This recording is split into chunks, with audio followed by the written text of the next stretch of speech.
Cyclone Mocha continues to intensify out here in the Bay of Bengal. It'll be coming on shore in a vulnerable coastal area here in western Myanmar. I'm meteorologist Robert Spetta. Let's talk about this storm, which is strengthening right now in the Bay of Bengal. Clear and defined eye really popping up there. You have plenty of inflow coming in all the way from the southwest here. Good outflow aloft towards the north, so that means we have big lungs for this to breathe, and as that moisture low down towards the south. These are all ingredients coming together that will allow for intensification of this storm, which has winds right now estimated up to about 140 kilometers per hour sustained based on Dvorak analysis from the Joint Typhoon Warning Center.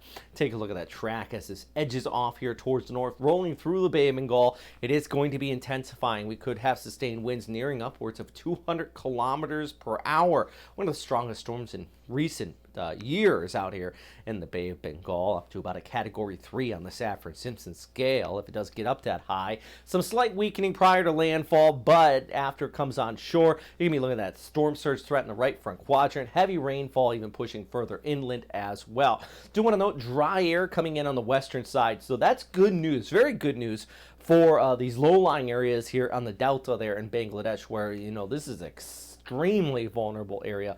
This entire region less than a meter above sea level. That doesn't mean you know, we're not going to see impacts though overall. We're still going to see a bit of a surge, but the worst of it is going to be that right front quadrant right along the border of India, Bangladesh, and Myanmar here, mainly just off there towards the east. And remember, this is a very vulnerable area, not only due to the fact that the topography, but also you have a lot of people in temporary housing, a lot of refugees out there in western Myanmar too. So big issue as far as that. It's big difference from, let's say, we were talking about Okinawa, which has a very high infrastructure, a lot of temporary homes here. So we're going to be impacted by this significantly over the weekend. Storm surge, once we get up to those higher levels, Cat 2, Cat 3, just means that we're looking at more water being pushed along here, which very well could increase that threat of that flooding inland. So we're going to continue to keep an eye on that too, friends. I mean, I think that's going to be the one main impacts. Of course, the rainfall, but that storm surge that is going to be coming along with this in that right front quadrant with that big fetch area being pushed on shore. Boating and shipping also going to be impacted by this too. I mean, waves well over 15 to 16 meters high.